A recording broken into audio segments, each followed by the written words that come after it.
Hello, I am Wanderer001 and this is my review of the Misfit Flash Fitness and Sleep Monitor. Yes, it does look like a very unassuming button. However, I assure you this is a fitness tracker. You are probably looking at this review because you are looking for this particular fitness tracker. And as the sunlight peeks up, I'm going to pick this up.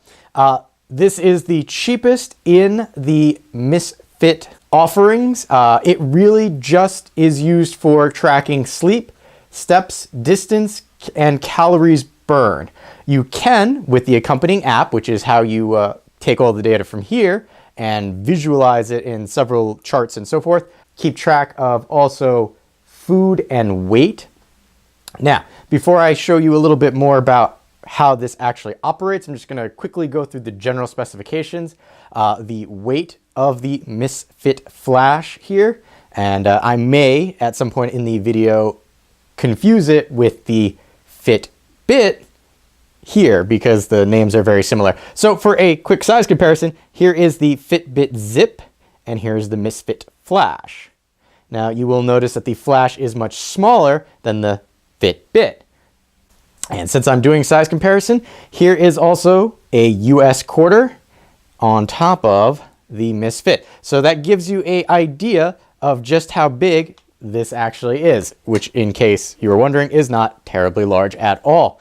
So if you're looking for dimensions, you are looking just shy of 1 inch in length, height, and so forth, with a depth less than ½ an inch. Now, one more thing before I talk about the Misfit itself, it also comes with accessories because, as you might imagine, having this little puck-sized tracker on your person would be very difficult if you didn't have, let's say, something to put it in. So in the package with the Misfit Flash, you also get a clip-on case, which it does say you can hang keys off of there. I would not recommend that, and I'll explain a little bit later. Right now, you are looking at the clip itself is just a plastic, construction, not terribly sturdy plastic, but you get it included with the Flash here. You also get a adjustable wrist strap, which is made of the wrist part itself, a plastic rubber mix. It's very easy to adjust. It just snaps here and you can slide to the adjusted length. I have a very skinny wrist and have, kind of keep it on some of the lower end ones here, but haven't had a problem adjusting it for other wrist sizes. You do have this bit here where the Flash slips into. This part is actually plastic, and I will discuss a little bit more about that later. Coming back to the Flash itself. As I stated before, it is a tracker that will keep track of your steps and distance. You can keep track of both using LEDs that show up on the face here when depressed. So here, this is indicating that I have completed my goal for the day. As you progress, the dots will light up. Now, again, this is a completed goal, so as you progress, the dots will increase slowly. If you want to track a specific activity more closely, if you press and hold on it, you will notice that they flash. And now, if I depress it, you'll notice the flash is slightly different because it's gradually progressing. That's letting you know that you've set it up to track a specific activity. Now I'm going to turn that off. So now you'll see the flashing is back to normal. And again, if I had the less progressed time on this, you would notice the flashing a little easier with the setting up actual trackable activity. The Flash itself is made completely of plastic. You'll notice both the front and the back are made of plastic. So the front will give you your LED display, and the back you'll have the Misfit logo. Now you may see some reviews that have a clock interface that you can by pressing or double tapping, and it will show you an estimated time. I do not have that on because for me, this does not stay in an area that I would be able to see the clock. So for me, having that extra option on there, not really useful. Also, it is kind of difficult to see the way the lights work, that it actually is a clock. If we flip it around to the back, like I said, unlike a lot of fitness trackers, the Misfit runs on a battery. So you don't actually have to charge the flash, which is another thing with the Zip that I like. Now, they do state on the box that the flash is waterproof up to 30 meters. Now, if we look closely, there are no rubber gaskets at all. The only thing that's keeping this from having water leak inside is the pressure fit that you do thusly. So I would be very leery about submerging this in water. And in fact, one of the things that I saw when I was looking at reviews for this was a lot of people were stating that water had gotten inside and corroded the contacts for the battery. So while it is what I will call splash resistant, because this guy did actually live through a trip through the washing machine and come out completely functional, I would be very leery about submerging this in water. So speaking of the battery, one of the main reasons you're going to consider this over a rechargeable fitness tracker is, well, you don't want to have to charge it every other day. So how long does the battery last?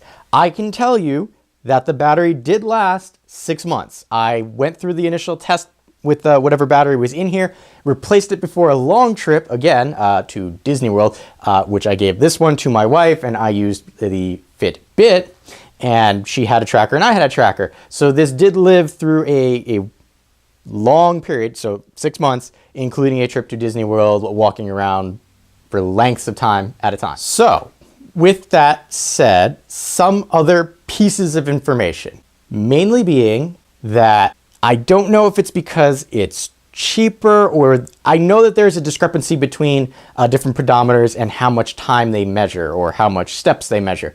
However, once this gets completed, it seems to have a problem going past 7 miles. Again, like I said, I had the Fitbit Zip with me and my wife was using this. And once it got fully done and got to 7 miles, it did not progress much further. We were walking like 10 miles in a day, according to my Fitbit. And this one was saying, no, you only walked like 7.2 miles. So as far as accuracy goes, there may be a little discrepancy with that. Speaking of data, it says that it can store 30 days worth of data before you have to sync it. Now, I have found that if you don't at least sync it once a week, you will run into the problem with syncing errors. Now, when I say syncing errors, it doesn't lose your data, but it is currently 11:30 a.m. my time. It's supposed to reset at 12 midnight for the fresh day of data. Now, according to this, I have completed a full day's worth of activity. I kept this and my Fitbit here in my same pocket. And you'll notice the Fitbit says I've only walked 200 steps, plus or minus. This didn't start off with a fresh slate. So it's been a couple days since my wife has synced it, I believe, and that is causing a discrepancy in the data. So just some data points to be aware of. The Misfit app itself is fairly straightforward. When you first log in, it brings you to your current date and data. If you have synced any, in this case, there is nothing that has been synced today because I haven't really done anything today. But if you did want to sync it, you would just pull down, and as long as your Bluetooth is on, it will sync with the Misfit. Now, you will see this red pulsating bit here, and you'll notice now that the tracker itself is starting to spin. That's letting you know that the two are paired and that data is being transferred between the two. Now, I'm going to leave this area just for a moment while it's syncing. You'll notice these tabs at the top. You have social. So if you wanted to, you could have Misfit friends and kind of set up groups and things of that nature if you want to have competitions. Next tab over is device. Now, you can only have one device paired to a phone. Now, if you have two of these, like I said, I did, and needed to know which one was which, this is how you would do it, because you can either sync from here, but you can also flash the Misfit so you know which one is which.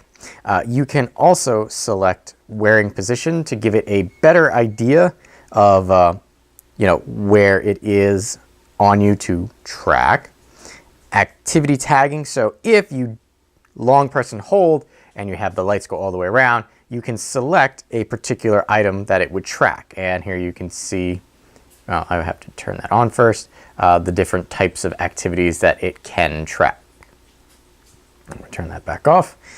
Misfit link. Here are several different options that you could link to, so you can kind of get apps that would pair with this. General settings, you have the enable clock. Now, the clock is not on this because, well, it's out of sight, so I don't need to know what time it is. Also, the dots are not really great for a quick glance. But if you did want to and turn the clock on, you could show which one is first. So you could say display my progress, meaning how many dots around the Misfit, or you can display the clock first. If you display the clock first, when you tap it, that's the first thing that shows up, and then you'd have to double tap for the progress. I'm just going to turn that off again because I don't use that. And down here, this is the other Misfit that I had synced to this device a while ago. Coming back up to the top, and we scroll over one more time. You can have an account. Obviously, you could say I do not have an account set up, and that's just because I'm not using this. My wife uses it. She doesn't want me to have an account, so that's perfectly fine. But you can set one up if you wanted to, and here you can share your profile and achievements with other people who have accounts. Now, coming back to the sync area, you'll notice that I have 0 points because I did not do anything today with this. If we drag the screen to the left, you'll notice that I start to get some points. Now, it's on and off because I have been testing. If we scroll up a little bit, you could see that it would show activities or stories if you had any. So here you have moderate activity, and there's 103 points. You can also see that it can track sleep, but like I said before, I already know I'm a bad sleeper, so really don't care what that kind of data looks like. Up here in the corner, if you tap on the bar, it will change the graphical data instead of a circle to actually showing you peaks of when you are most active. Now, you can also come up here to the calendar and select by month, hypothetically, and we'll just go back to October when I had a particularly high spike, and we can then change it to this week. And again, you can kind of see different overlays of how the data is presented to you. Now, if you at any time want to go back, you just come up here on a day and click the circle, and it'll bring you back to the circle. So it's a fairly straightforward app. There's not too much to it, but it does give you a graphical user interface for the information on your device. Going back to data points to be aware of, and this is where I said I would come back to attached items. You'll notice this one, and I'm going to do something odd here. I'm going to take out 2 because 1, I purchased 2 flashes. The first one I didn't get to actually testing out until probably a month and a half after I purchased it. Did not work at all. Changed the battery, tried to get it up and running, would not start at all. It was after the return policy, so kind of was stuck with it. So ordered another one, and it works perfectly fine. So quality control for Misfit is a little hit or miss. But with that, I get 2 of everything now, which is good because this is the clip that came with the flash down here. And if you notice, and we're bringing it in really close and hope that that focuses, you'll notice that there is a crack in the plastic for the clip. Now, my wife uses this and just clips this to her bra strap and keeps track of her data all day. You would think that just being clipped to a bra strap would not cause this type of damage. And again, all it's doing is being pulled out and put in. It was a common complaint that I heard with the plastic for the holding portions of the Misfit. It's made of cheap plastic. And the thing is, when you put the flash into these, it doesn't actually really do more than just sit there. So there should not be a reason for that type of damage to happen. Now, it might sound like I'm knocking the flash, and I'm really not. For what it is, it's a good tracker. I mean, and this is the big part, it is a cheap tracker. You can find this for 20 bucks or anywhere from $20 to $12, depending on what kind of sales are going on when you're looking. So if you're looking for like a cheap fitness tracker for maybe a first-time person who wants to use something like this and be able to export their data to apps like Lose It, Runkeeper, Map My Fitness, MyFitnessPal, this would be a good tracker to start them off with. It's cheap, If you damage it or lose it, you're not going to feel terrible about it. Or, you know, a small child that you want to start, you know, tracking their fitness, you know, it's got uses. So I'm not trying to say it's bad. It also comes in several different colors, which I'll list in the description area below. But just, I want you to be aware that it's good, but with caveats. If you are really considering like being super activity tracker person, I really am going to recommend the Fitbit Zip over the Misfit Flash. But if you're starting out and just want to see if fitness tracking is something that will work for you, Misfit first because it's cheap and disposable. Then you can upgrade to the Zip, which is slightly more expensive but can do more things. So in conclusion, it is not terrible as long as you know what you're getting into. You're not getting a waterproof device. You're getting a nice splash-proof device that is reasonably cheap, and you know, you push a display and it kind of gives you a LED interface as to how you are doing, which can be accurate enough as long as you sync it more than they recommend. I have been Wanderer 001. If you have any questions or comments, please leave them in the area below. And as always, thanks for watching.